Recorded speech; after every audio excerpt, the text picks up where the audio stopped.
శ్మశాన సమస్యను పరిష్కరించకుండా గ్రామస్తుల మధ్య చిచ్చు పెట్టే విధానాన్ని అధికారులు ఆపాలని కేవీపీఎస్ జిల్లా ప్రధాన కార్యదర్శి ఎండి ఆనందబాబు డిమాండ్ చేశారు.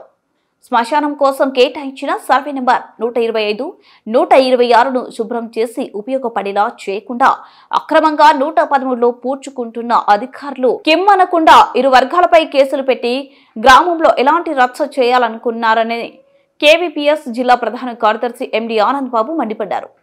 బుధవారం మంత్రాలయం మండలం చెట్నహల్లి గ్రామంలో కొనసాగుతున్న సమస్యను కేవీపీఎస్ జిల్లా ఉపాధ్యక్షులు హెచ్ జయరాజు, మండల కార్యదర్శి అంజీ, కడికాపర్ల సంఘం మండల అధ్యక్ష కార్యదర్శులు మారిప సురేష్, చెట్నహల్లి గ్రామ నాయకులు రాజు, డానియల్తో కలిసి పరిశీలించి గ్రామస్తులతో సమస్యలు అడిగి తెలుసుకున్నారు. ఈ సందర్భంగా వారు మాట్లాడుతూ ఇళ్ల స్థలాలు లేని దళితులకు జగనన్న కాలనీ పేరుతో ఇచ్చే సందర్భంగానే సర్వే నెంబర్ 113 రాస్తాపురం పోగులో శ్మశానం ఉంది అని తెలిపిన దాన్ని తీసేయకుండా స్థలాలు కేటాయించారన్నారు.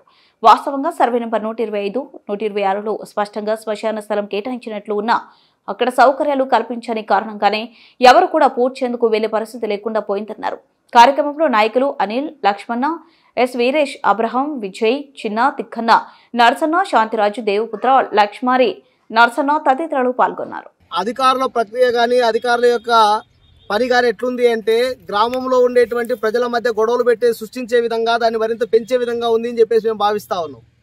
ఎందుకోసం అంటే వాళ్ళందరికీ తెలుసు స్పష్టంగా ఈ సమాజంలో నాటి నుండి నేటి వరకు అనేక రకాల అవమానాలను భరిస్తూ, అంటరాంతరాన్ని భరిస్తూ, ఆర్థిక అసమానతలతో బతికేటువంటి దళితులకు గత ప్రభుత్వ హయాంలో ఇళ్ల స్థలాల కోసం వాళ్ళు అర్జీలు పెట్టుకుంటే జగనన్న ఇళ్ల స్థలాలు అని చెప్పేసి ఇండ్లు ఇచ్చారు.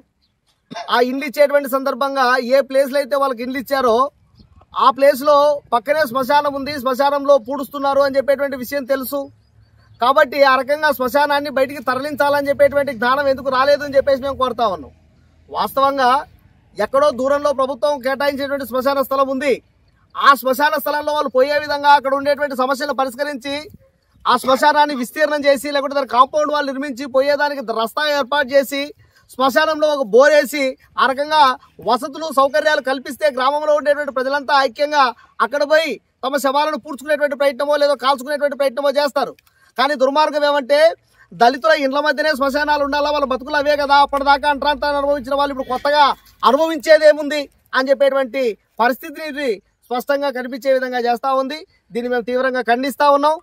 ఏదైతే దళితుల ఇండ్ల మధ్య ఉన్నటువంటి శ్మశానం ఉందో దాన్ని సంపూర్ణంగా తొలగించాలి అని చెప్పేసి మేము డిమాండ్ చేస్తా ఉన్నాం. అంటే అశుద్ధమైనటువంటి వ్యక్తుల మధ్య, అశుద్ధమైనటువంటి పదార్థాల మధ్య దళితులు ఉండాల్సిందే అని చెప్పి ఏదైతే గతం నుండి సాంప్రదాయాల పేరుతో దళితులను ఆ రకంగా మడిగట్టుకొని బతికేటువంటి మనుషులు చేసినటువంటి అకృత్యాలను ఇంకా తిరిగి కొనసాగిస్తామంటే ఖబర్దార్, ఇది కుదరదు అని చెప్పేసి మేము హెచ్చరిస్తా ఉన్నాం.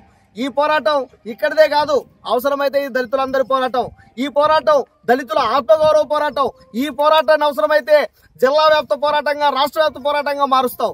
ఎందుకంటే వ్యక్తుల మధ్య మీరు కొట్లాటలు సృష్టించి ఆ రకంగా గ్రామస్తుల మధ్య అనైక్యతను సృష్టించేటువంటి ప్రయత్నం చేయొద్దు. ఇప్పటికైనా జిల్లా కలెక్టర్ గారు డైరెక్ట్ గా మీరు జోక్యం చేసుకోవాలి.